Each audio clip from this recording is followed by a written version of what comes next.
I woke up in the hospital recovery room with the taste of anesthesia still bitter in my mouth and the sound of my own children dividing up my life.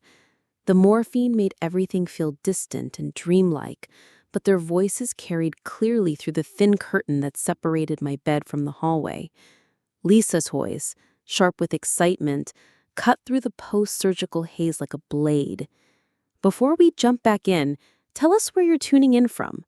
And if this story touches you, make sure you're subscribed, because tomorrow I've saved something extra special for you. The realtor says we can list it for at least $400,000, maybe more if we stage it right. My daughter's words floated into my consciousness as I struggled to focus my eyes on the ceiling tiles above me. Mom's not going to need that big house anyway. Not after this. Kevin's deeper voice joined in, and I could hear that familiar tone he'd used since childhood when he was plotting something he knew was wrong. The rehab facilities we looked at are actually pretty nice. She'll be better off somewhere with full-time care. There was a pause, and then he continued with what sounded like rehearsed justification. Besides, she's 72. How many more years is she really going to be able to manage a 3-bedroom house in that big yard? My heart monitor started beeping faster, though I couldn't tell if it was from the medication or the growing realization of what I was hearing. Lisa laughed, a sound that once brought me joy when she was small and discovering the world. Now it felt like ice in my veins.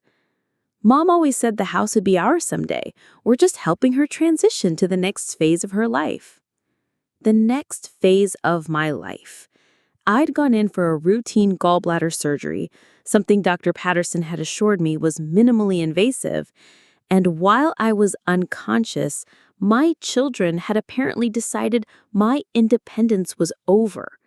I tried to speak, but my throat felt raw from the breathing tube, and only a small croak emerged.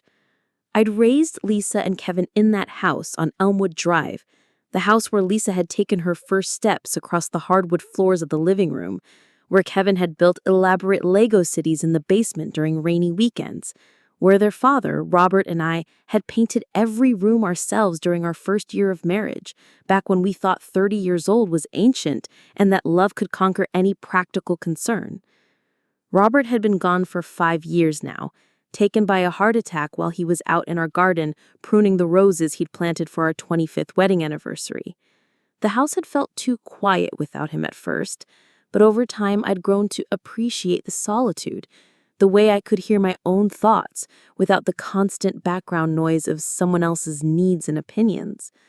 Now, lying in this sterile hospital bed, I understood that my children had been waiting, watching, planning. The surgery had simply provided them with the perfect opportunity to present their fait accompli as a caring intervention rather than what it actually was, theft disguised as concern. A nurse bustled into my recovery area, checking monitors and adjusting tubes with the efficient competence that comes from years of practice. "Mrs. Carlyle, how are you feeling? You're looking much more alert now." I managed to whisper, "My children? Are they still here?" "Oh yes, they've been so worried about you. Such devoted kids, staying here all through your surgery. They're just outside talking to Dr. Patterson about your recovery plan." The nurse smiled warmly as she checked my IV drip. "You're lucky to have family who cares so much about your well-being." Lucky. That was one way to look at it, I supposed. Another way was that I was trapped in a hospital bed while my life was being dismantled in the hallway just beyond my reach. Dr. Patterson appeared a few minutes later, flanked by Lisa and Kevin, both wearing expressions of concerned devotion that would have fooled anyone who hadn't just heard them planning to sell my house while I was still recovering from surgery. Dr. Patterson was younger than both my children, probably in his early 40s, with the kind of earnest bedside manner that inspired confidence in his medical expertise, but suggested he might not be the best judge of family dynamics. "Mrs. Carlyle, the surgery went beautifully," he said, consulting his tablet. "We were able to remove your gallbladder laparoscopically, so your recovery time should be relatively short. I expect you'll be ready to go home in a day or two." That's wonderful news, Lisa interjected before I could respond. Though we've been discussing whether home is really the best place for Mom right now. She lives alone in a big house, and we're worried about her managing on her own while she's recovering. Kevin nodded seriously. We've been looking into some excellent facilities that specialize in post-surgical care for seniors, places where she'd have professional supervision and wouldn't have to worry about maintaining a house while she's feeling. I found my voice, though it came rougher than I intended. I want to go home, to my own home. Dr. Patterson looked between my children and me with the expression of someone who'd found himself in the middle of a family disagreement he didn't want to referee. Well, Mrs. Carlisle will need some assistance for the first week or two. The incisions are small, but she'll need to avoid heavy lifting and strenuous activity. If there's family support available, home recovery is certainly possible. The thing is, Lisa said smoothly, we both live several hours away, and with our jobs and our own families, it's difficult for us to provide the kind of round-the-clock care she might need. This was news to me. Lisa lived in Springfield, barely an hour and a half away, and Kevin was even closer in Riverside. Neither of them had mentioned being unable to help during the weeks leading up to my surgery. In fact, they'd both been remarkably attentive lately, calling more frequently than they had in years, asking detailed questions about my daily routines, my finances, my plans for the future. Now I understood why. They'd been conducting reconnaissance. I'll be fine on my own, I said, trying to project more strength than I felt. I've been managing perfectly well for 5 years. Dr. Patterson made some notes on his tablet. Let's see how you're feeling tomorrow, Mrs. Carlisle. Recovery can be unpredictable, and it's better to err on the side of caution. After he left, Lisa and Kevin pulled chairs close to my bed, their faces arranged in expressions of loving concern that might have been convincing if I hadn't heard their hallway conversation. "Mom," Kevin said gently, "we know this is hard to think about, but maybe this is a sign that it's time to consider making some changes. The house is getting to be too much for you, isn't it?" I looked at him carefully. Kevin had always been my pragmatist, the child who approached problems with spreadsheets and logical analysis. He'd gotten his MBA and worked in financial planning, helping people optimize their retirement strategies. The irony that he was now trying to optimize me right out of my independence wasn't lost on me. "What kind of changes?" I asked, though I already knew the answer. Lisa leaned forward, taking my hand in both of hers. Her wedding ring caught the fluorescent light, the diamond Robert and I had helped Kevin pay for when he'd proposed to Sandra 5 years ago. "We've been thinking that you might be happier in a smaller place, somewhere with less maintenance, where you don't have to worry about yard work and home repairs." "I like my yard work," I said, "and I have a handyman for repairs." "But what if you fall warrior out there gardening?" Kevin asked. "What if something happens and no one finds you for hours?" This was a fair concern, one I'd considered myself. Living alone at 72 did carry risks. But I'd installed a medical alert system, stayed in regular contact with my neighbors, and maintained my independence carefully and deliberately. I wasn't reckless, just determined not to surrender my autonomy before I absolutely had to. "I'm careful," I said, "and I'm not ready to give up my home." Lisa and Kevin exchanged a look that confirmed my suspicions. This wasn't a conversation they were prepared to have with me. This was a decision they'd already made, and they were simply going through the motions of consulting me out of politeness. "Well," Lisa said with forced brightness, "let's focus on getting you recovered first. We can talk about everything else later." But I could see in their faces that the talking was already done. In their minds, I was already transitioning to the next phase of my life, whether I wanted to or not. That evening, after Lisa and Kevin had finally gone to whatever hotel they were staying at, I lay in my hospital bed staring at the ceiling and thinking about the house on Elmwood Drive. I thought about the garden Robert had planted, now mature and established, blooming faithfully every spring without his hands to tend it. I thought about the kitchen where I'd taught both children to make pancakes, where Lisa had cried over her first heartbreak, where Kevin had spread out his college application essays across the table while I helped him proofread them. I thought about my sewing room, where I'd made Halloween costumes and prom dresses and baby quilts for grandchildren I'd hoped to have someday. About the living room where Robert and I had danced to our wedding song on every anniversary, the hardwood floors worn smooth in that one spot near the fireplace. Most of all, I thought about my independence, about the life I'd built in that house, the routines that gave my days structure and meaning. The morning coffee on the back porch where I watched the birds at the feeders Robert had hung in the oak tree, the evening news in my favorite chair, the one that molded perfectly to my body after decades of use. The small freedoms that, added together, constituted the difference between living and merely existing.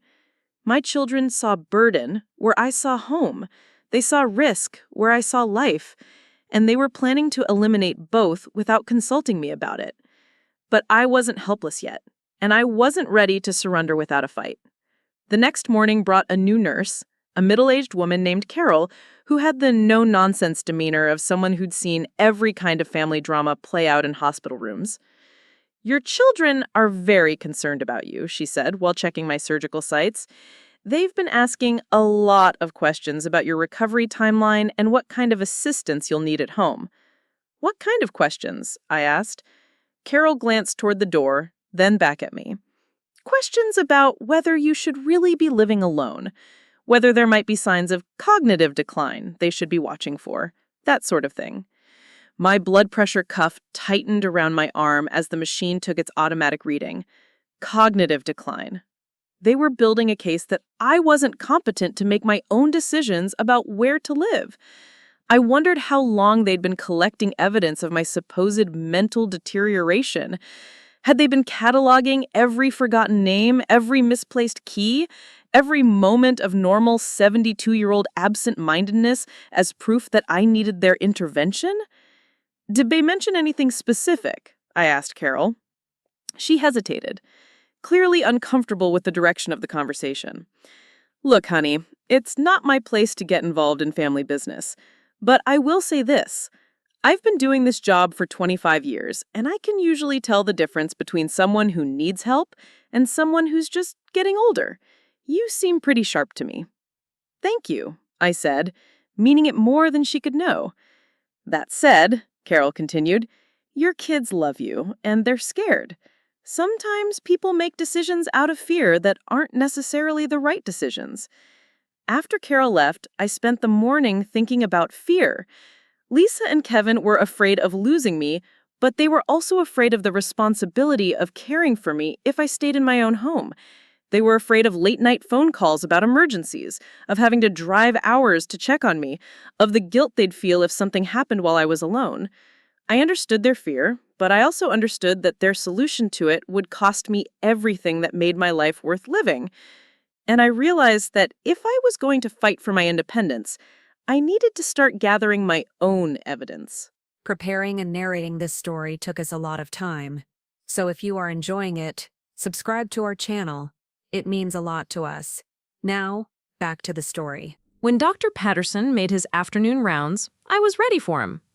"Doctor," I said, "I want to be very clear about my recovery expectations.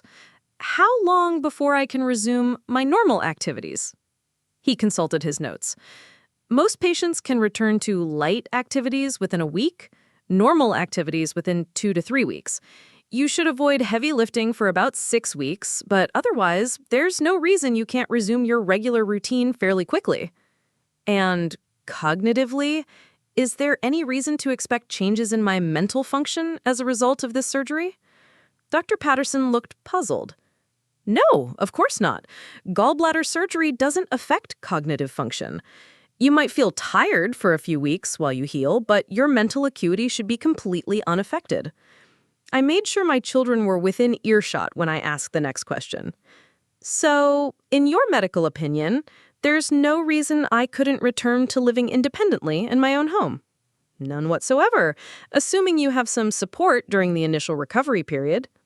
Lisa and Kevin exchanged another look, this one tinged with frustration. I could see them recalibrating their strategy, realizing that they couldn't use my surgery as evidence of my declining capacity. That afternoon, they approached the problem from a different angle. Mom, Lisa said, settling into the visitor chair with a stack of brochures, even if you can physically manage living alone, we've been thinking about whether it's really the best use of your resources. She spread the brochures across my hospital table like she was dealing cards. These are some beautiful senior living communities within an hour of both Kevin and me. Look at this one in Millfield. They have a golf course, a library, organized activities. You'd have built-in social connections and no maintenance worries. The brochure showed pictures of smiling elderly people engaged in various activities, playing cards, attending lectures, swimming in pristine pools. Everyone looked healthy and happy and completely generic, as if they'd been cast from the same mold of successful aging. And the financial advantages are significant, Kevin added, pulling out a folder I recognized as containing copies of my financial statements. I wondered when he'd obtained those. If you sell the house and use the proceeds to buy into one of these communities, you'd actually increase your monthly cash flow while reducing your expenses. I picked up one of the brochures and studied it carefully. Sunset Manor promised carefree living for the young at heart, with meal plans, housekeeping services, and a full calendar of social activities. It looked pleasant enough, but it also looked like the end of the life I'd built for myself. These places are expensive, I observed. The buy-in fees are substantial, Kevin agreed, but when you factor in the sale of your house, plus the elimination of property taxes, utilities, maintenance costs, and the built-in meal and activity programs, it's actually quite economical. He'd done his homework. I had to give him that. The numbers probably did work out favorably, at least on paper. But economics wasn't really the point, was it? What if I don't want to live in a retirement community? I asked. What if I want to stay in my own home? Lisa and Kevin exchanged that look again. I was beginning to hate that look. Mom, Lisa said gently, we know change is hard, but sometimes we have to think about what's practical rather than what's comfortable. What's practical for whom? I asked. The question hung in the air between us like smoke. Lisa opened her mouth to answer, then closed it again. Kevin stared at his hands. For all of us, Lisa finally said. It would give us peace of mind knowing you're safe and cared for, and it would give you security and social connections you don't have living alone. I have friends. I have neighbors. I have a life in that house. But what kind of life is it, really? Kevin asked, and there was something almost desperate in his voice now. You spend most of your time alone. You don't travel anymore. You don't date or have any romantic prospects. Wouldn't you rather be around people your own age who are in similar situations? The assumption underlying his question stung more than I'd expected. That at 72, my life was essentially over except for the maintenance phase?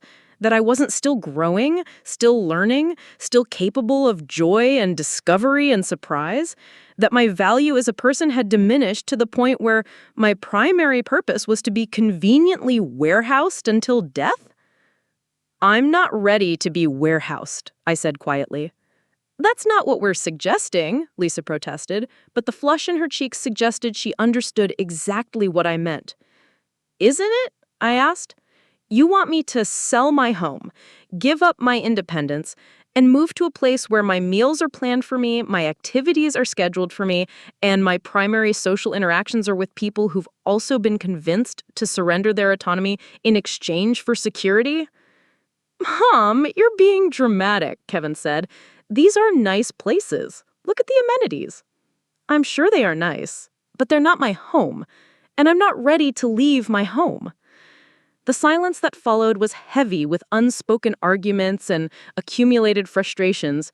Finally, Lisa gathered up the brochures with movements that suggested barely controlled anger.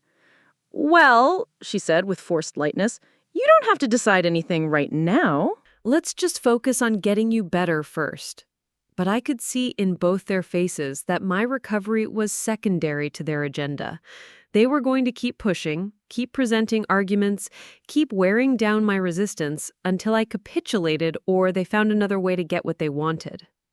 That evening, alone in my hospital room, I called my neighbor Eleanor. Eleanor Hoffman had lived next door to Robert and me for 18 years. She'd been my closest friend since Robert died, the person I called when I needed a ride to medical appointments, when I wanted company for afternoon walks, when I just needed someone to talk to who understood what it was like to navigate widowhood at our age. "Virginia, honey, how did the surgery go?" Eleanor's familiar voice was like a balm after the day's tensions. "The surgery was fine," I said. "But I've got a problem, Eleanor, and I think I'm going to need your help." I told her about overhearing Lisa and Kevin's conversation, about their plans to sell my house and relocate me to a senior living facility, about their carefully constructed arguments for why this was in my best interest. Eleanor listened without interrupting, making occasional sympathetic noises that let me know she understood the gravity of what I was describing. "Oh, Virginia," she said when I'd finished, "I was afraid something like this might happen. I've seen it with other neighbors. The adult children start looking at the house as their inheritance rather than their parents' home, and they get impatient waiting for nature to take its course." "They think they're doing what's best for me," I said, though even as I spoke the words, I wasn't entirely convinced they were true. "Maybe they do," Eleanor replied, "but what's best for you and what's most convenient for them aren't necessarily the same thing, are they?" We talked for another 20 minutes, Eleanor filling me in on neighborhood news and assuring me that everything at my house looked fine from her kitchen window. Before we hung up, she made a promise that gave me the first real hope I'd felt since waking up in the recovery room. "Virginia, listen to me. If you want to stay in your home, I'll help you, whatever it takes. We've got to stick together, us old ladies. Nobody else is going to fight for our right to live our own lives." The next morning, Dr. Patterson declared me ready for discharge. My incisions were healing well, my vital signs were stable, and he saw no medical reason why I couldn't return home with appropriate precautions. Lisa and Kevin received this news with polite smiles that didn't reach their eyes. "That's wonderful," Lisa said, though we're still concerned about Mom managing on her own so soon after surgery. Dr. Patterson looked at me. "Mrs. Carlisle, do you feel confident about returning home? You'll need to take it easy for the first week, and you should have someone check on you regularly." "I'll be fine," I said. "My neighbor Eleanor has offered to help, and I have a medical alert system." "Eleanor is lovely, but she's almost as old as Mom. If there's an emergency, would she really be able to provide adequate assistance?" Dr. Patterson's expression suggested he was growing tired of this family drama. "Mrs. Carlisle appears to be recovering well and is mentally competent to make her own decisions about her care. As long as she has some support system in place and follows post-surgical precautions, I see no medical reason she can't return to her normal living situation." I wanted to hug him for that phrase, mentally competent to make her own decisions.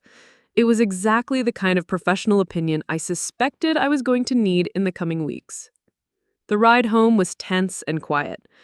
Kevin drove while Lisa sat in the passenger seat, both of them maintaining careful conversation about neutral topics while the real conflict simmered beneath the surface. They'd insisted on driving me home and getting me settled, and while I appreciated the practical assistance, I could feel their eyes cataloging every aspect of my house that might support their arguments for why I shouldn't be living there. "The front steps are getting worn," Lisa observed as Kevin helped me out of the car. "Someone could trip on that uneven spot. I'll call my handyman to fix it." "The yard's looking a little overgrown," Kevin added, surveying Robert's carefully planned landscaping as if it were evidence of neglect rather than natural late summer growth. "I enjoy gardening," I replied, "and I hire help for the heavier work." Inside the house, they fussed over getting me settled, fluffing pillows and adjusting lighting and checking that I had everything I needed within easy reach. Their attentiveness felt invasive rather than caring, as if they were looking for problems to solve rather than simply helping me be comfortable. "The refrigerator seems a little empty," Lisa said, peering into my kitchen. "Are you eating enough? Are you remembering to shop for groceries regularly?" I'd actually cleaned out the refrigerator before my surgery to avoid coming home to spoiled food, but explaining that would require admitting I'd been more organized and forward-thinking than they were giving me credit for. "I shop twice a week," I said patiently, "same as I have for the past 40 years. Kevin was examining my pill organizer on the kitchen counter, the one I use to keep track of my blood pressure medication and daily vitamins. "This is only filled for the rest of this week," he said. "Do you sometimes forget to refill it?" "I fill it every Sunday," I said. "Today's Thursday. The math works out." That earned me another look between them, this one suggesting they thought I was being defensive and difficult rather than simply accurate. They stayed for 3 hours, ostensibly helping me get settled, but actually conducting what felt like an inventory of my competence. They checked expiration dates in my pantry, examined the batteries in my smoke detectors, and questioned me about my daily routines in ways that felt more like interrogation than conversation. When they finally prepared to leave, I walked them to the door despite Lisa's protests that I should be resting. "We'll call you tonight to check in," Kevin said, "and we'll come back this weekend to see how you're doing." "That's not necessary," I began, but Lisa cut me off. "It absolutely is necessary. You just had surgery, Mom. We're not going to leave you alone without proper support." After they left, I stood in my living room and looked around at the space I'd called home for 38 years. Everything was exactly as I'd left it before going to the hospital, but somehow it felt different now. Fragile. Temporary. As if Lisa and Kevin's scrutiny had cast a shadow over the familiar comfort of my own surroundings. I made myself a cup of tea and sat in my favorite chair, the one Kevin had criticized as worn and probably unsafe. Through the window, I could see Eleanor working in her garden, methodically deadheading her roses with the same care she'd shown every summer since I'd known her. The sight of her steady, competent movements reminded me that I wasn't alone in this fight. My phone rang just after 6 o'clock. Lisa's voice came through with forced cheerfulness. "Hi, Mom. How are you feeling? Any pain or discomfort?" "I'm fine," I said. "A little sore, but that's expected." "Did you eat dinner? Are you keeping up with your medications?" "I had soup and a sandwich, and yes, I took my evening pills." There was a pause, and then Lisa's tone shifted slightly. "Mom, Kevin and I have been talking, and we're really worried about leaving you alone so soon after surgery. What if we arrange for someone to stay with you for the first week, just until you're feeling stronger?" "Like who?" I asked, though I suspected I already knew. "Well, there are services that provide companion care for seniors who are recovering from medical procedures. Very professional, very discreet. They could help with meals and medication management and just provide some peace of mind for all of us." Professional, discreet, peace of mind for all of us. The language of institutional care creeping into my home under the guise of temporary assistance. "I don't need a babysitter," I said. "It's not babysitting, Mom. It's just responsible post-surgical care. Eleanor is right next door if I need anything." "Eleanor is 84 years old," Lisa said, her voice gaining an edge. "What if you both fall? What if there's a medical emergency neither of you can handle?" "What if a meteor hits the house?" I countered. "We can't plan our lives around every possible catastrophe." The silence on the other end told me that Lisa was fighting to maintain her patience. When she spoke again, her voice was carefully controlled. "Mom, I know you value your independence, but sometimes accepting help is the mature, responsible thing to do." Mature, responsible. More coded language suggesting that my resistance to their plans was childish and unreasonable.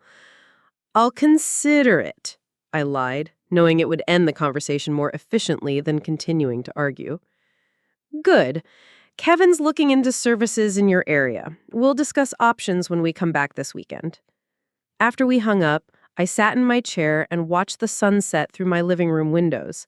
The same windows I'd looked through every evening for decades, watching the seasons change, the neighborhood evolve, my own life transition from young wife to mother to widow to whatever I was becoming now. I thought about the phrase Lisa had used, the mature, responsible thing to do, as if maturity meant surrendering agency, as if responsibility meant accepting other people's decisions about my life. as if wisdom came from recognizing my own limitations rather than fighting to preserve my autonomy. But I'd spent 72 years learning who I was and what I needed to be happy. I'd buried a husband, raised 2 children, survived loss and disappointment, and the countless small griefs that accumulate over a long life. I'd earned the right to make my own choices, even if those choices involved risk, especially if they involved risk. Because what was life without risk except a slow, safe descent into irrelevance? That night, I called my attorney. James Morrison had handled Robert's will and helped me navigate the legal complexities of widowhood.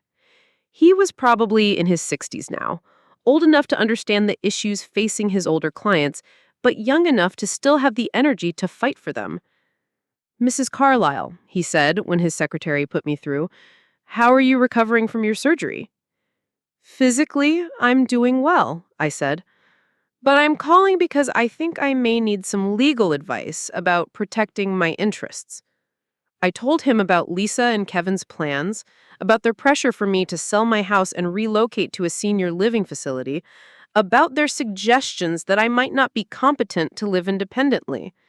James listened carefully, asking occasional questions about specific statements my children had made and specific actions they had taken. "Have they made any actual moves to take control of your finances or property?" he asked. "Not yet," I said, "but I get the feeling they're building a case that I'm not capable of making my own decisions." "Well, the good news is that you clearly are capable. You're articulate, you understand the situation, and you're taking proactive steps to protect yourself." That's exactly what someone with full mental capacity would do. But what if they try to have me declared incompetent? James was quiet for a moment. That's a complicated legal process, and it would require substantial evidence of cognitive impairment. From our conversation, I don't see any basis for such a claim. But it would be wise to have a paper trail showing that you're actively managing your affairs and making informed decisions. We spent another 20 minutes discussing practical steps I could take to document my competence and protect my interests. James suggested updated legal documents, regular check-ins to establish my ongoing mental acuity, and careful documentation of any attempts by my children to undermine my autonomy. "The most important thing," he said before we hung up, "is that you stay engaged with your own life. Keep making decisions, keep managing your affairs, keep demonstrating that you're in control of your faculties and your circumstances." After the call, I made myself another cup of tea and sat down with a notebook to make a list of everything I needed to do to protect myself. It felt strange to be plotting against my own children, but it also felt necessary. They'd made their intentions clear, and if I wanted to keep my home and my independence, I was going to have to fight for them. The next morning brought Eleanor to my door with a casserole and a determined expression. "I brought you some of that chicken and rice you liked last time," she said, settling herself at my kitchen table as if she belonged there. "And I want to talk to you about this situation with your kids." Eleanor had the kind of practical wisdom that comes from raising 6 children and burying 2 husbands. She'd navigated more family crises than anyone I knew, and she had strong opinions about adult children who tried to manage their parents' lives. "They called me last night," she said without preamble. "Lisa and Kevin called you?" "Lisa did. Very polite, very concerned, wanted to know if I'd noticed any changes in your behavior lately. Any signs of confusion or forgetfulness? Any indication that you might not be managing well on your own?" My stomach dropped. What did she tell her? I told her the truth, that you're sharp as a tack and more organized than people half your age, that you take better care of yourself than most seniors I know, and that if she's worried about you, she should spend more time visiting instead of looking for excuses to put you in a home. I could picture Lisa's reaction to Eleanor's blunt assessment. How did she take that? About as well as you'd expect. She got a little snippy and suggested that I might not be the most objective observer since I'm your friend and close to your age myself. Eleanor's eyes flashed with indignation. I told her that friendship and age give me perspective she doesn't have, and that maybe she should listen to people who actually spend time with you instead of making assumptions based on her own convenience. "Eleanor, I don't want you to get in the middle of this.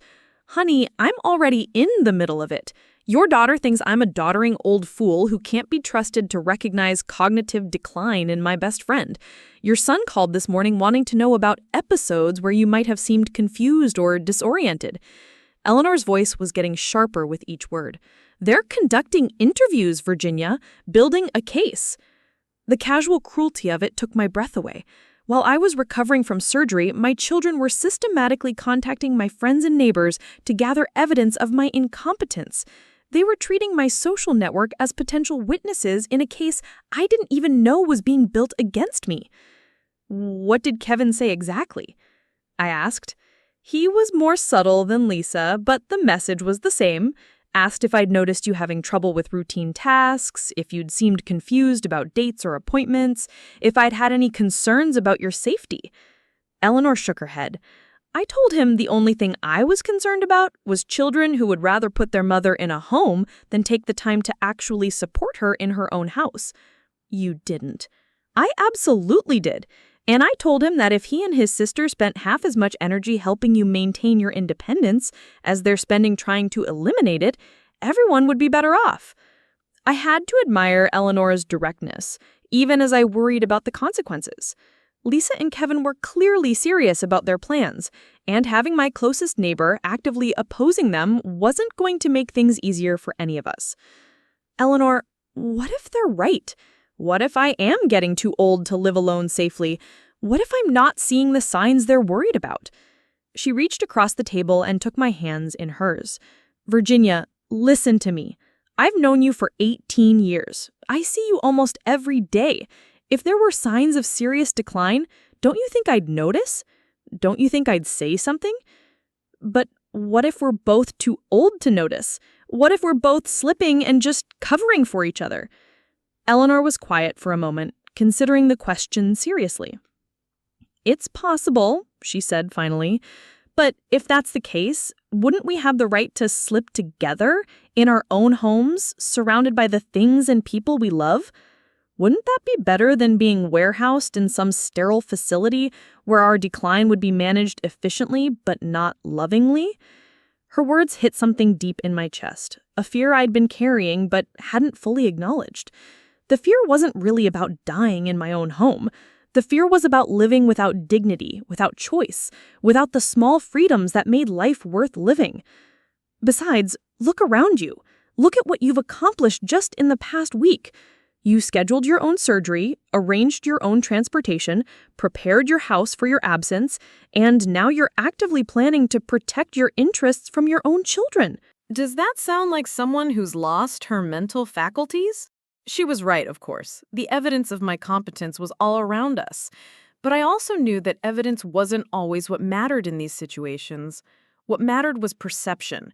And Lisa and Kevin were working systematically to shape the perception that I was no longer capable of independent living. What do you think I should do? I asked. Eleanor smiled, and it was the kind of smile that suggested she'd been waiting for me to ask that question. You document everything. Every conversation, every attempt they make to undermine your competence, every piece of evidence that shows you're managing your own life perfectly well. And then you show them that trying to steal your independence is going to cost them more than they bargained for. The way Eleanor said it, with that steely determination in her voice, made me realize that I wasn't just fighting for my house. I was fighting for something much more fundamental. The right to determine my own fate for as long as I was capable of doing so. Over the next 3 days, I began building my defense.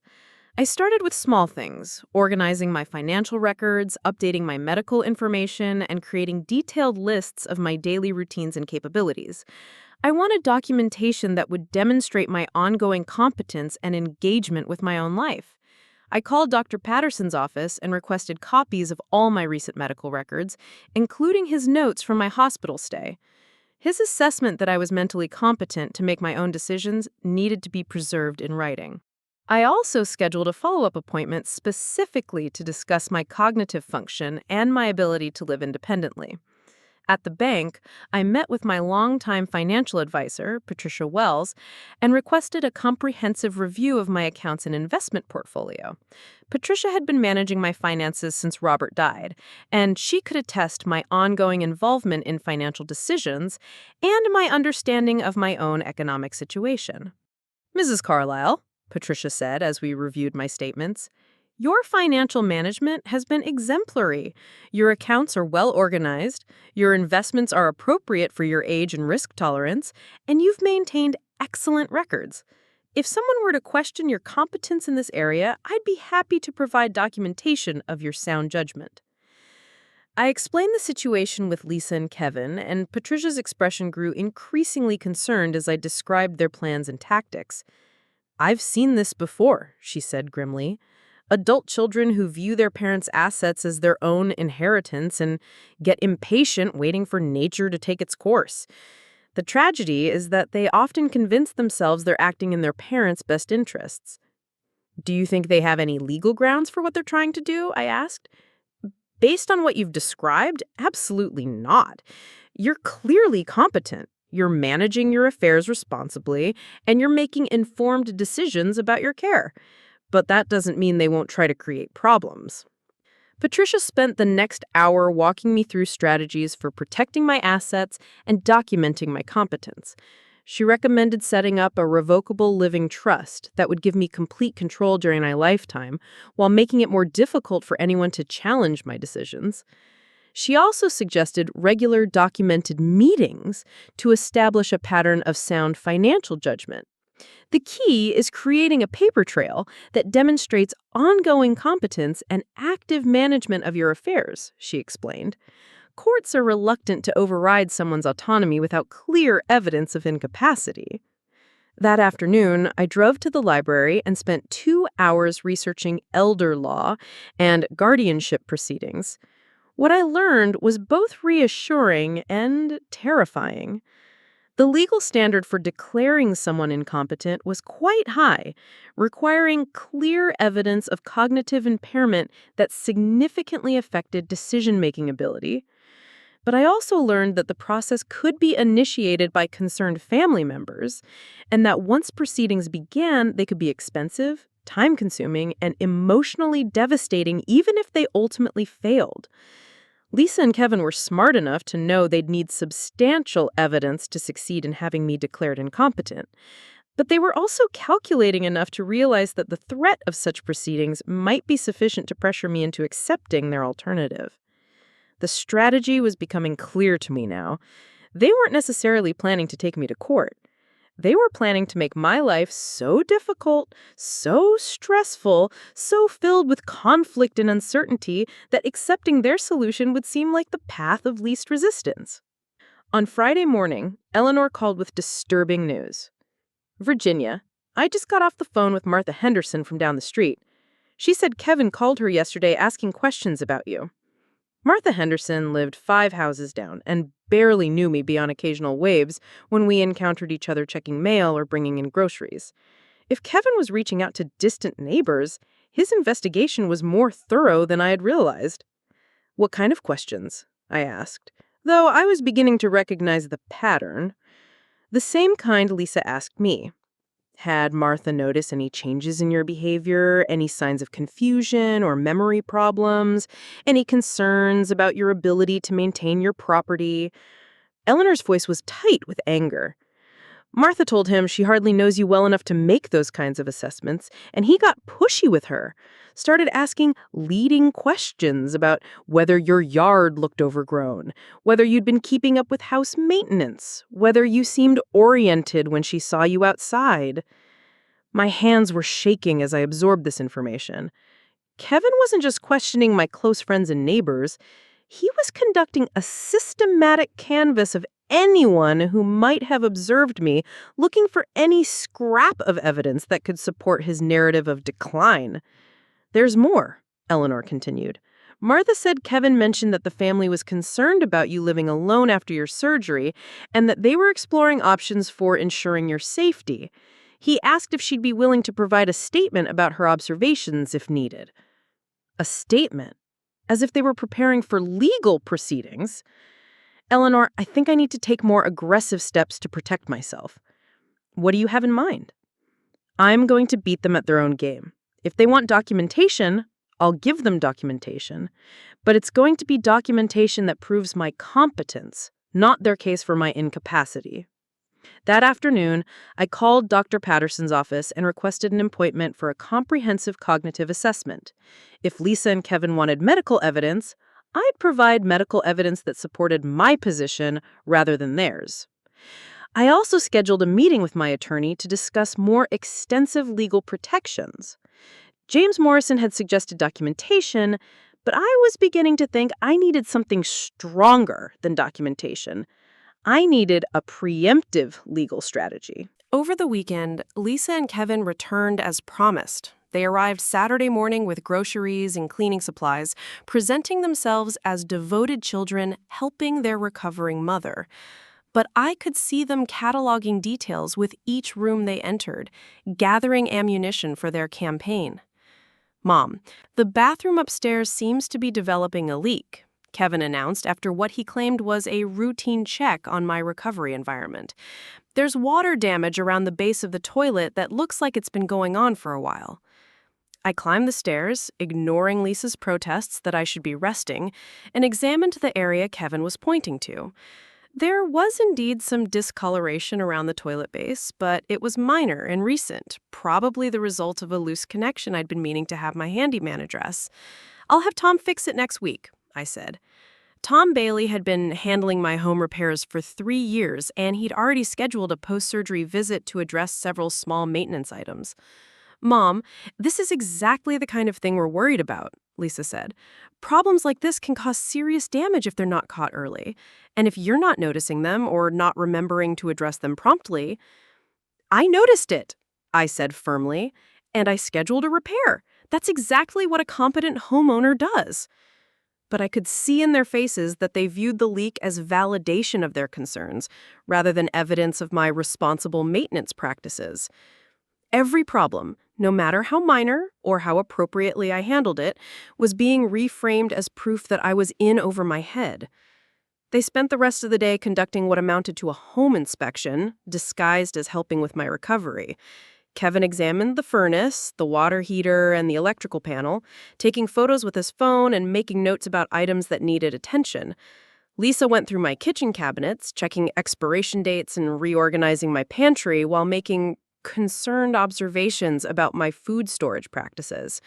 "Mom, some of these canned goods are past their expiration dates," she announced, holding up a can of tomatoes that had expired 2 months earlier. "Are you checking dates when you shop or when you cook?" "I check dates when I cook. Canned goods are usually safe well past their printed dates." "But what if you forget to check? What if you accidentally use something that's gone bad?" The implication was clear. I was either too careless or too cognitively impaired to manage basic food safety. The fact that the expired can was buried behind several newer cans, indicating that I was appropriately rotating my stock, was irrelevant to their narrative. By Sunday evening, I was exhausted from defending every aspect of my competence and independence. Lisa and Kevin had spent 2 days treating my home like a crime scene and my lifestyle like evidence of incapacity. They'd photographed maintenance issues, documented expired products, and questioned every routine and habit as if they were building a case for court, which I was beginning to realize they probably were. After they left, I sat in my kitchen with Eleanor and reviewed everything they'd done and said during their visit. Eleanor had observed most of their behavior from her position as my supportive neighbor, and her assessment was grimly accurate. "They're not trying to help you recover from surgery," she said bluntly. "They're trying to build a record that you're not competent to live independently." Every photograph Kevin took, every concern Lisa raised, it's all going to be used to support their argument that you need supervised care. "But the things they found are normal maintenance issues," I protested. "Every homeowner deals with minor leaks and expired food." "Of course they are. But they're not presenting them as normal maintenance issues. They're presenting them as evidence of cognitive decline and poor judgment." Eleanor's voice was getting sharper with indignation. And they're creating a pattern that suggests you're not capable of recognizing or addressing problems appropriately. I looked around my kitchen, the same kitchen where I'd raised 2 children, where I'd hosted holiday dinners for extended family, where I'd comforted friends through divorces and deaths and disappointments. Everything was clean and organized and familiar. Everything reflected a lifetime of competent domestic management. But I was beginning to understand that competence wasn't really the issue. The issue was control. And Lisa and Kevin were systematically working to take control of my life, whether I wanted them to or not. Eleanor, I think they're going to force me to fight this legally. Then you fight, and you fight to win. Because if you don't, every other senior in this neighborhood is going to be watching to see what happens when adult children decide their parents are inconvenient. Monday morning brought a call from Lisa that confirmed my worst fears. Mom, Kevin and I have been discussing your situation over the weekend, and we've decided that we need to take more active steps to ensure your safety and well-being. The phrase, "we've decided," sent chills through me. Not, "we'd like to discuss," or "we're concerned about." We've decided. What kind of steps? I asked, though I suspected I already knew. We've contacted a geriatric care manager to conduct an assessment of your living situation and your care needs. She'll be able to provide professional recommendations about the level of support you require. A geriatric care manager, someone whose job it was to evaluate elderly people's capacity for independent living and make recommendations about their care. Someone who would be presented with Lisa and Kevin's carefully documented concerns and asked to provide professional validation of their position. I don't need an assessment, I said.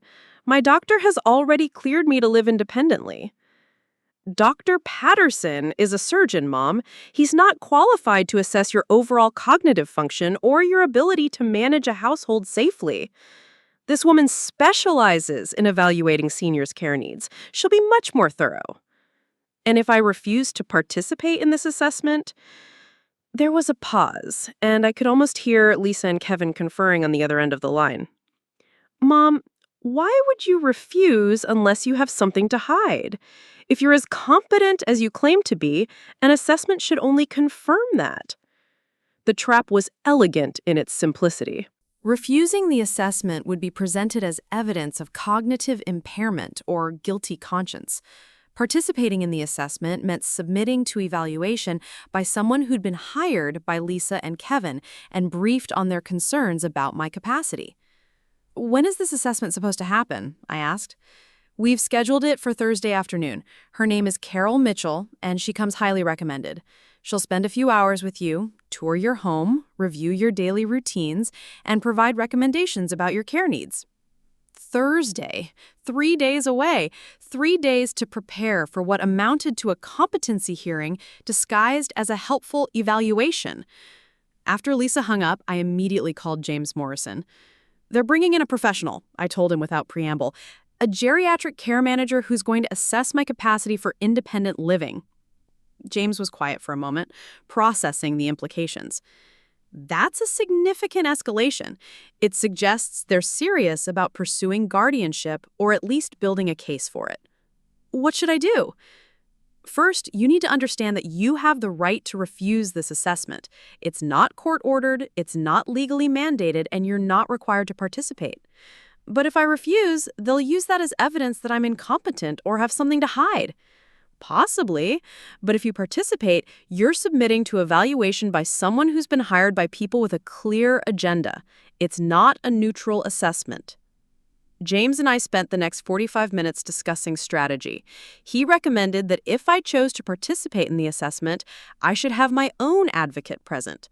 He also suggested that I immediately arrange for my own independent evaluation by a geriatric psychiatrist or neuropsychologist who could provide professional documentation of my cognitive function. The goal is to make it impossible for them to present a one-sided narrative, he explained. If they have one professional assessment, you need a better professional assessment. If they have documentation of problems, you need documentation of competence. This is going to cost a fortune, I said. Yes, it is. But if you lose your independence, it's going to cost you everything. That afternoon, I called Dr. Patricia Chen, a geriatric psychiatrist whose name James had provided. Dr. Chen specialized in competency evaluations and had extensive experience testifying in guardianship proceedings. She could see me Wednesday morning, the day before the assessment Lisa and Kevin had arranged. I also called my primary care physician, Dr. Susan Walsh, and requested a comprehensive physical and cognitive evaluation. Dr. Walsh had been my doctor for 8 years and knew my baseline health and mental function well. Her assessment would carry significant weight in any legal proceedings. Virginia, what's prompting this request? Dr. Walsh asked when I explained what I needed. Are you having concerns about your cognitive function? I'm having concerns about my children's plans for my future, I said, and explained the situation. Dr. Walsh's response was immediate and supportive. I've seen this pattern before, unfortunately. Adult children who mistake normal aging for incompetence and use their concerns to justify taking control of their parents' lives. Her voice carried the authority of someone who dealt with these issues professionally. Based on my observations during your regular appointments, I see no indication of cognitive impairment that would affect your ability to live independently. Would you be willing to document that assessment? Absolutely, and I'd be willing to testify to it if necessary. Tuesday morning brought unexpected support from a source I hadn't anticipated. Martha Henderson, the distant neighbor Kevin had contacted, appeared at my door with a casserole and a determined expression. Virginia, I hope you don't mind me stopping by, but I wanted to talk to you about the phone call I got from your son last week. I invited Martha in, curious about what had prompted this visit. We'd never been close neighbors, but we'd always been friendly in the casual way of people who share a street without sharing much else. Your son's questions made me uncomfortable, Martha said without preamble. He was asking me to essentially spy on you and report any signs that you weren't managing well. When I told him I didn't really know you well enough to make those kinds of observations, he started asking leading questions designed to get me to agree with concerns I didn't actually have. What kind of leading questions? Things like, have you noticed Virginia seeming confused when you see her outside? And does her property look like it's being maintained properly? When I said you seemed perfectly normal to me, he got pushy and suggested that I might not be recognizing signs of decline because I was elderly myself. The casual insult of that suggestion stung, even hearing it secondhand.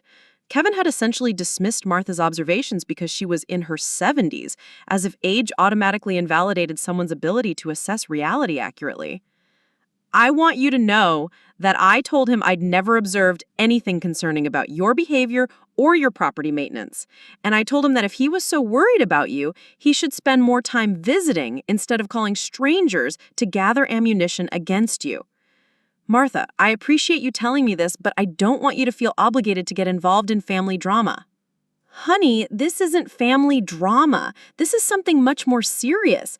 I've been watching what's happening and it scares me. Martha's voice was steady but intense. If adult children can steamroll their parents this way, none of us are safe. Today it's you, but tomorrow could be any of us who have children who view our independence as inconvenient. Martha's words echoed what Eleanor had said, and I realized that my situation was being viewed by my older neighbors as a test case. If Lisa and Kevin succeeded in forcing me out of my home against my will, it would send a message to every other senior in the neighborhood about the fragility of their own autonomy. "What are you going to do?" Martha asked. "I'm going to fight," I said, "and I'm going to win." Wednesday morning's appointment with Dr. Chen was both thorough and reassuring.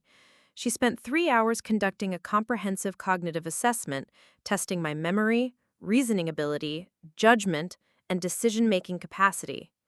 The evaluation included standardized tests, detailed interviews about my daily functioning, and assessment of my understanding of my own situation. "Mrs. Carlisle," Dr. Chen said as we concluded the evaluation, "I see no evidence of cognitive impairment that would affect your ability to live independently or make decisions about your care. Your memory function is well within normal limits for your age, your reasoning ability is excellent, and your judgment appears sound." "What about my children's concerns?" "From what you've described, Your children's concerns seem to be based more on their own anxiety and convenience than on objective evidence of your declining capacity. Dr. Chen's professional assessment was blunt, but kind. It's not uncommon for adult children to mistake normal aging for incompetence, especially when they're feeling overwhelmed by the responsibility of having aging parents. Will you document this assessment?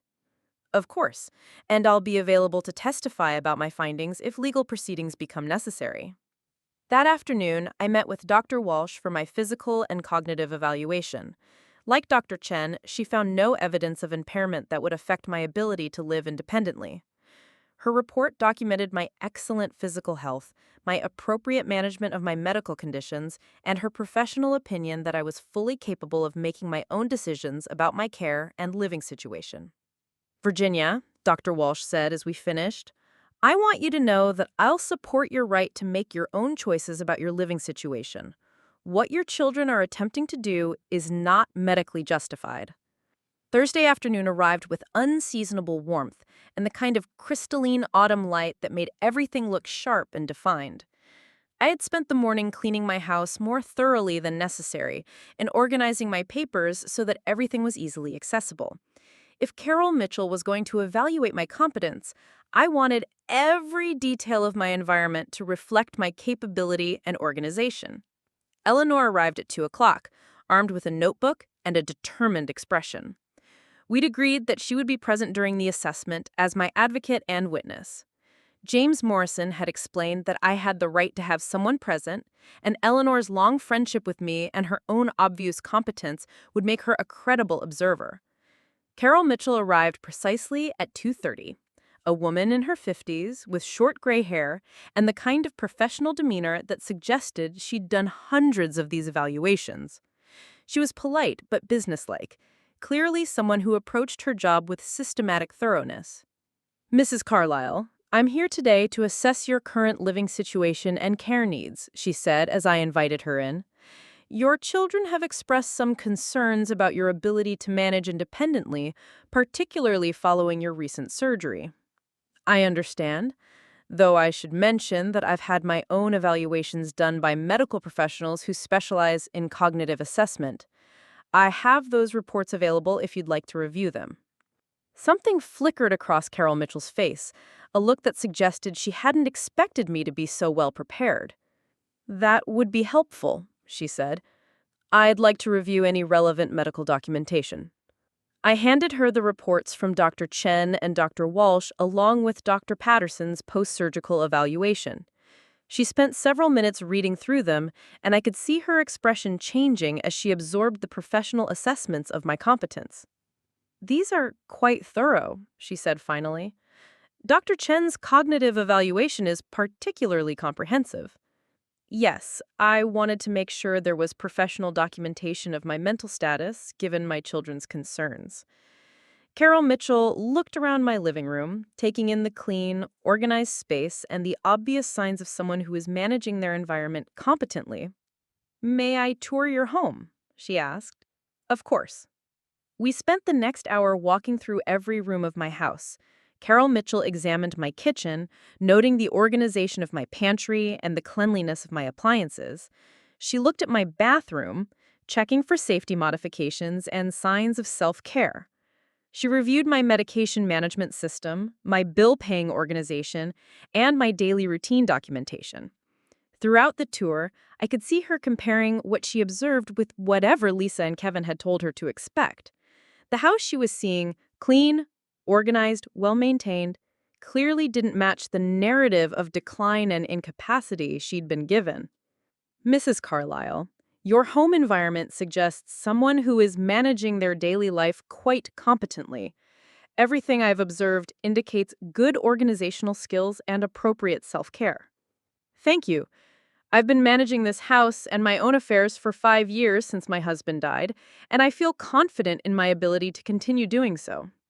Carol Mitchell made several notes in her folder, then looked at me directly. I have to ask, are you opposed to any form of additional support or assistance?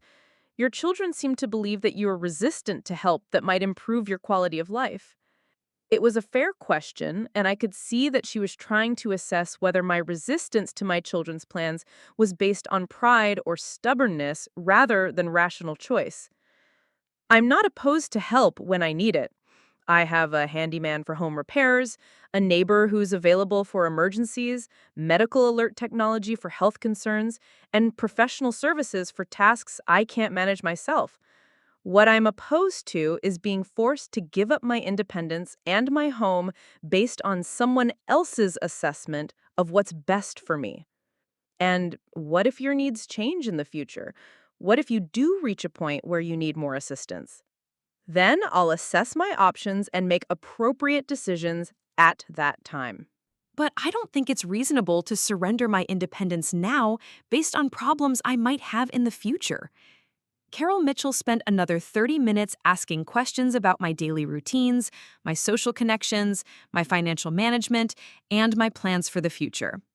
Her questions were fair and thorough, but I could sense that her initial assessment was evolving as she gathered information that contradicted whatever Lisa and Kevin had told her to expect.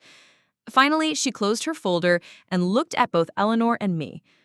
Mrs. Carlisle, based on my observations today and the medical documentation you've provided, I see no evidence that you require supervised care or that you're unable to live independently.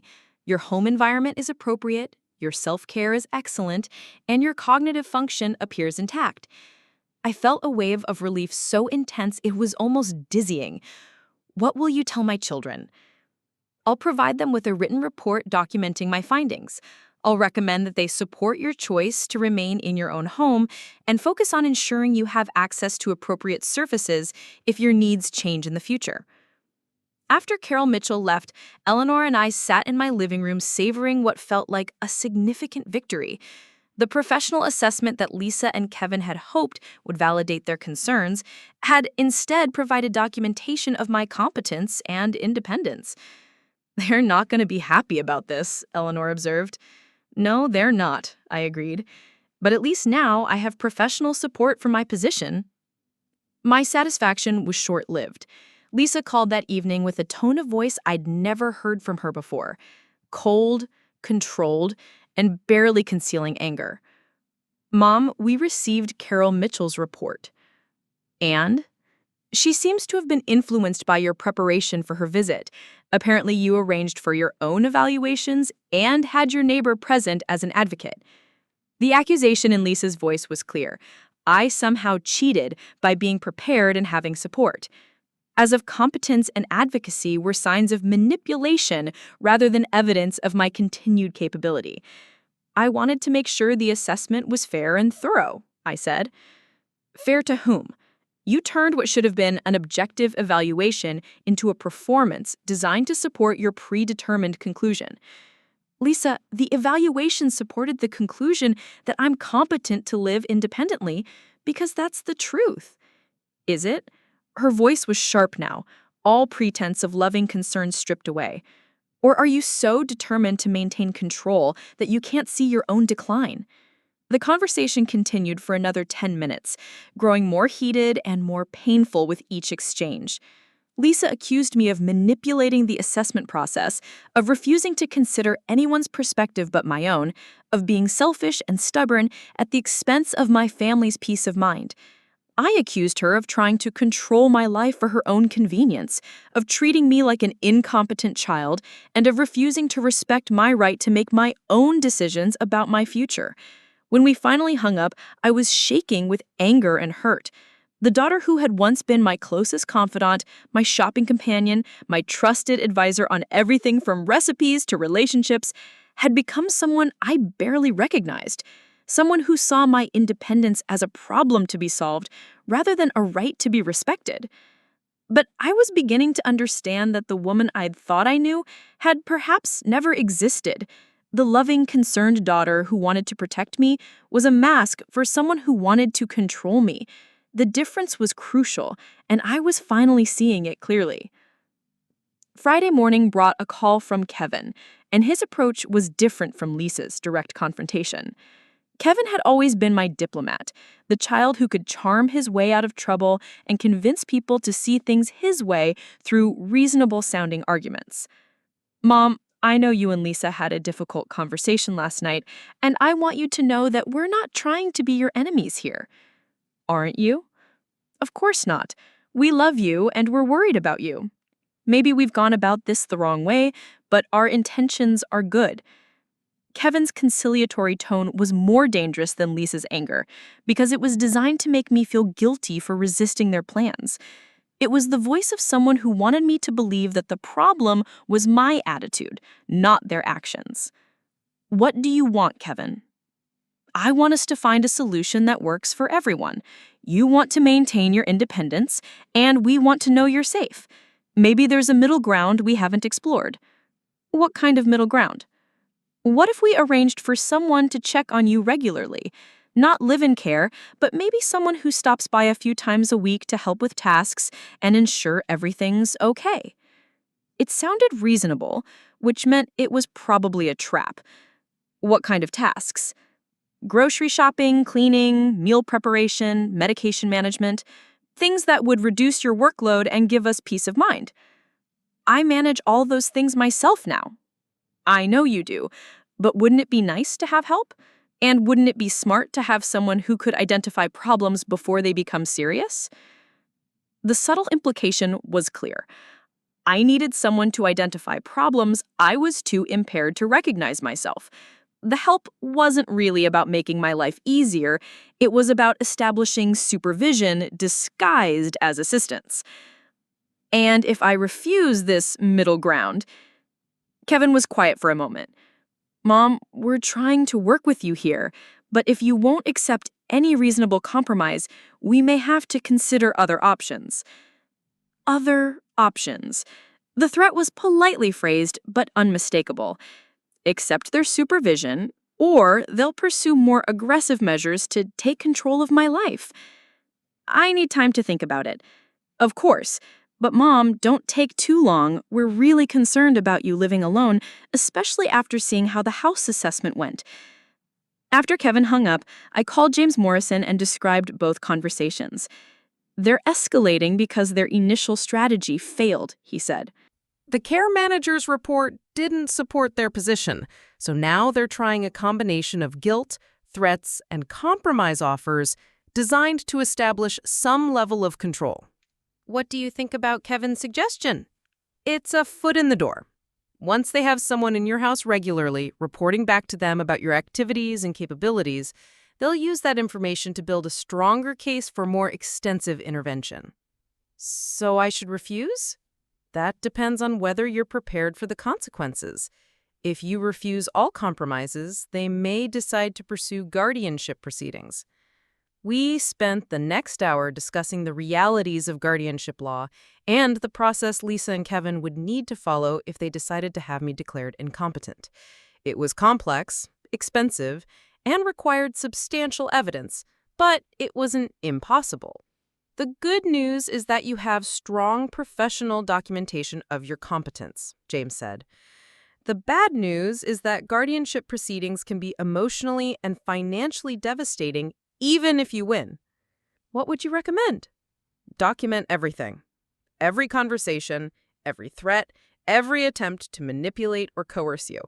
And consider whether there are any reasonable accommodations you could accept that would reduce their anxiety without compromising your essential independence. That afternoon, I sat in my garden and thought about compromise.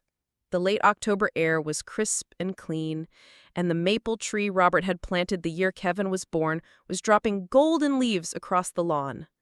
Everything around me represented decades of building a life, creating a home, establishing roots that ran deep into the community and the landscape. Lisa and Kevin were asking me to abandon all of that based on their fears about what might happen in some hypothetical future. They wanted me to trade the life I'd built for the security of institutional care, as if safety were more valuable than meaning. But maybe there was a way to address their concerns without surrendering my independence. Maybe I could find accommodations that would give them peace of mind without giving them control over my life.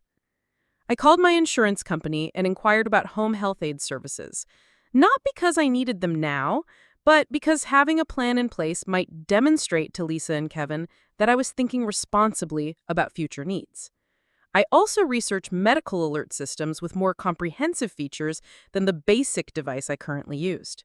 Modern systems could detect falls automatically, monitor vital signs, and provide two-way communication with medical professionals.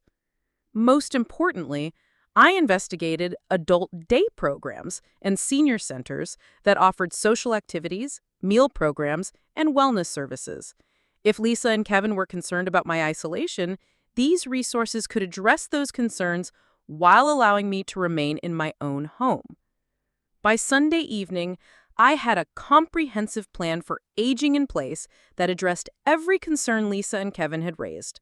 I had professional medical documentation of my competence, legal protections for my assets, and a support system that would allow me to maintain my independence while ensuring my safety and well-being. Monday morning, I called both of my children and invited them to dinner on Wednesday evening.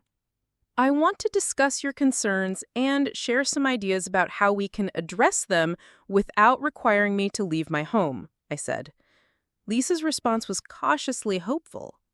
You're willing to consider some changes? I'm willing to discuss reasonable accommodations that address your specific concerns while respecting my autonomy and my right to remain in my own home. Kevin sounded more skeptical. What kind of accommodations? Come to dinner on Wednesday, and I'll show you. Wednesday evening, I prepared Robert's favorite meal: roast chicken with herbs from my own garden, mashed potatoes, and green beans. I set the dining room table with my good china and lit candles, creating an atmosphere that reminded us all of family dinners from happier times. Lisa and Kevin arrived together, and I could see they'd been discussing strategy during the drive. They were polite, but wary, clearly expecting either capitulation or confrontation. "Thank you for coming," I said as we sat down to eat. "I know this has been a difficult time for all of us, and I want to find a way forward that respects everyone's concerns." "We appreciate that, Mom," Lisa said, though her tone suggested she was reserving judgment. "I've been thinking about the issues you've raised, and I want to address each of them specifically." I pulled out a folder containing the documentation I'd prepared. First, your concerns about my cognitive function. I handed them copies of the evaluations from Dr. Chen and Dr. Walsh, along with Dr. Patterson's post-surgical assessment. These are comprehensive professional evaluations documenting my cognitive competence and my capacity for independent living. If you have ongoing concerns about my mental function, I'm willing to have regular evaluations to provide ongoing documentation. Kevin studied the reports while Lisa read over his shoulder. I could see them processing information that contradicted their assumptions about my decline. "These are impressive," Kevin admitted, "though they're just snapshots of your function at specific points in time. Which is why I'm offering ongoing evaluation. Regular cognitive assessments to document my continued competence." "What about safety concerns?" Lisa asked. "What if you have a medical emergency or an accident?" I handed them information about the upgraded medical alert system I'd researched, along with details about emergency response services and my existing support network. I'm also willing to have regular check-ins with a home health aide, not for personal care, but for safety monitoring and assistance with tasks that might become difficult as I age. "How regular?" Kevin asked. "Weekly initially, with frequency adjusted based on my actual needs rather than arbitrary timelines." Lisa and Kevin exchanged a look, and I could see them reassessing their strategy. The comprehensive plan I was presenting addressed their stated concerns while maintaining my independence. "What about social isolation?" Lisa asked. "You spend too much time alone." I handed them brochures for the senior center programs I'd researched, along with information about volunteer opportunities and social groups for older adults. "I'm willing to commit to regular social activities outside my home, both for the social benefits and to maintain connections with people who can observe any changes in my function." "And property maintenance?" Kevin asked. "I have a contract with Tom Bailey for ongoing maintenance, And I'm willing to increase the frequency of inspections and repairs to ensure problems are addressed promptly.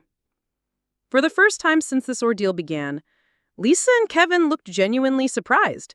They'd expected either stubborn resistance or defeated capitulation.